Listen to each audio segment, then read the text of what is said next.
Halo, aku Melisa Lolindu, aku jurnalis di Deutsche Welle atau DW Indonesia, dan sekarang aku datang ke kantor Female Daily Network HQ untuk jawab pertanyaan kalian seputar dunia jurnalis.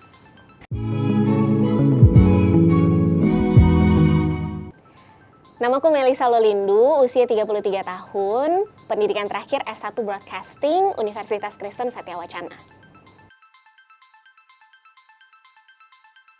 Mungkin secara kasat mata ya udah ngelaporin berita gitu ya. Tapi sebenarnya tugas jurnalis itu bukan hanya ketika dia on cam di depan kamera atau ketika dia ketik-ketik nulis beritanya di laptop ya. Tapi sebelum itu dia ngelakuin yang namanya riset dulu.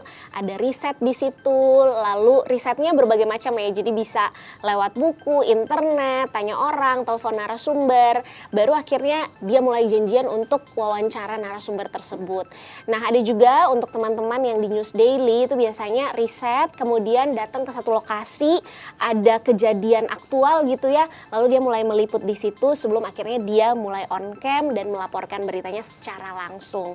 Ada juga untuk wartawan tulis, setelah dia liputan baru dia menulis beritanya untuk kemudian dipublish di kanal atau di digital platforms atau di majalah untuk dibaca oleh para pembaca. Masih banyak yang nggak tahu kalau jurnalis itu juga sering ditolak. Sering ditolak wawancara. Jadi mungkin yang dilihat sama pembaca atau penonton gitu kan, ya keberhasilan kami mendapatkan narasumber.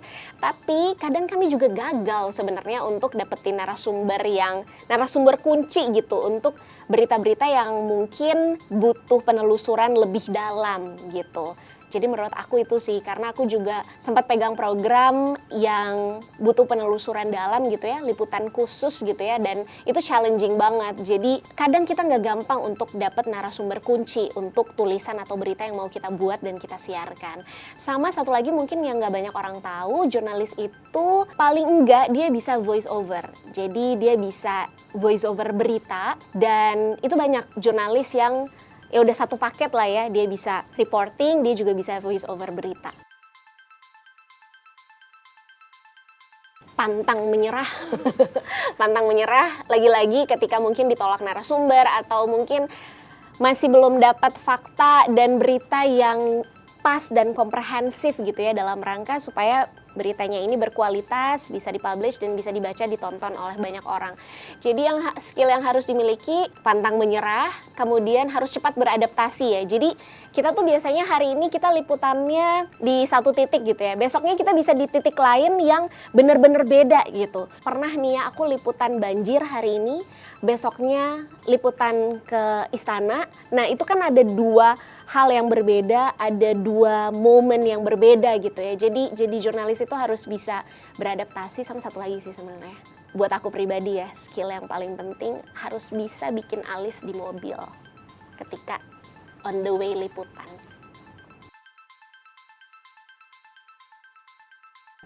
Kalau dari pengalaman aku dan teman-teman yang ada di sekelilingku benar, jadi dari reporter dulu kemudian jadi news anchor. Tapi memang ada juga yang basicnya itu presentingnya itu di program non-news, kemudian akhirnya dia dapat kesempatan di news program, itu juga ada. Namun kalau yang aku lihat memang ada baiknya nih ya, dari reporter dulu kemudian jadi news anchor. Karena dengan begitu dia tuh akan benar-benar tahu gimana situasi di lapangan ketika nanti dia jadi news anchor di studio. Berapa rata-rata penghasilan per tahun jurnalis? Mungkin kalau jurnalis pemula atau yang baru terjun di dunia jurnalis, yang pasti memenuhi UMR. Terus kalau setiap tahun bisalah nabung, bayar kos sendiri buat yang merantau gitu ya. Beli handphone baru bisa juga, ya asal gaya hidupnya gaya hidupnya disesuaikan aja. Apa yang perlu disiapkan ketika akan liputan di lapangan? Yang pertama, kita harus riset dulu. Kita harus tahu hari itu kita mau meliput tentang apa, topiknya apa, background story-nya apa. Kemudian biasanya kita akan jalan sama tim. Jadi pastinya tim itu akan menyiapkan alat pendukungnya ya, atau tools kita ketika kita liputan. Apakah itu kamera atau handphone, microphone, dan lain sebagainya. Sama jangan lupa ID card-nya. Mungkin kalau aku pengalamannya itu lebih ke ketika meliput itu rentan untuk di catcalling ya. Jadi itu pengalaman yang menurut aku cukup jadi pelajaran, sehingga ketika liputan sebagai seorang jurnalis perempuan kita bukan hanya memperhatikan tools atau alat liputan kita, tapi kita juga harus bisa menjaga diri kita sendiri dan harus bisa membawa diri kita dalam segala situasi atau suasana. Itu sih. Jadi puji Tuhannya aku bersyukur sejauh ini aku juga sama tim gitu ya. Teman-teman setim yang kalau liputan tuh kita saling backup, kita saling menjaga gitu ya. Jadi aku sebagai jurnalis perempuan tetap merasa aman atau safe meliput di negara ini.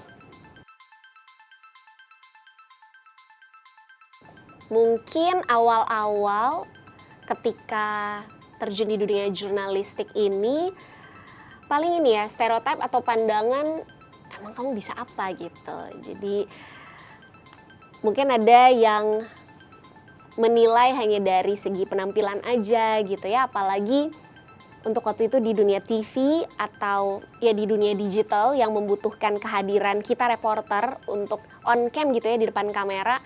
Kadang aku sempat merasakan penilaian fisik itu jadi yang utama gitu. Tapi pada akhirnya ketika kita mulai bisa menunjukkan bahwa kita itu bisa, dan kita juga menjaga diri kita tentunya sebisa mungkin kita tetap good looking di depan kamera, kita tetap komunikatif di depan kamera. Pada akhirnya stereotip itu terpatahkan sih. Jadi soal penilaian atau standar fisik gitu ya di depan kamera pada akhirnya itu terkikis juga gitu ketika kita memang bisa menampilkan value kita dan kemampuan kita dengan baik. Kalau dari segi teknologinya iya, ada banget perubahannya. Jadi mungkin kalau sekitar 10 tahun lalu itu digital platforms belum seberkembang saat ini gitu ya. Jadi pemberitaannya karena aku juga basicnya di TV waktu itu, ya udah outputnya di TV aja gitu. Buat teman-teman yang di online atau di cetak ya udah outputnya di online dan cetak aja. Tapi sekarang berkembangnya digital platforms pada akhirnya aku bisa bilang hampir semua media itu pasti menggunakan digital platforms untuk output pemberitaan mereka.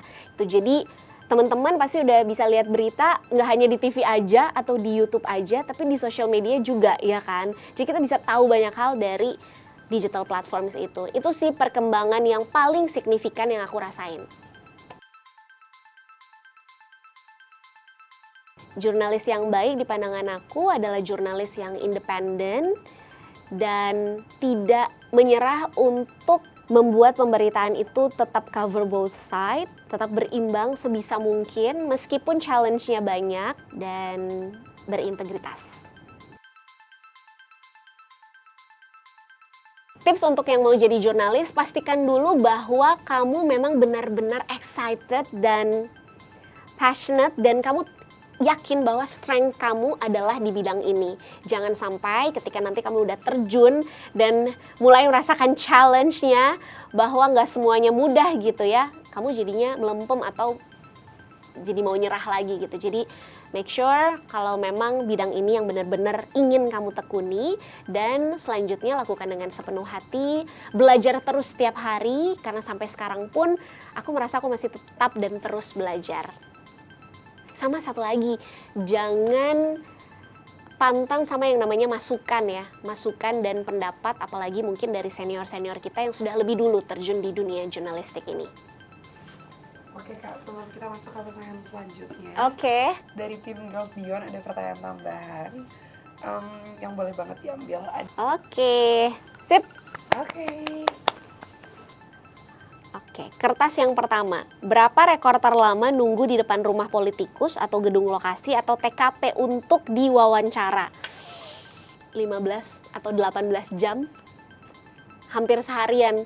Bahkan bisa dibilang seharian karena waktu itu pernah ngeliput ada pesawat yang jatuh.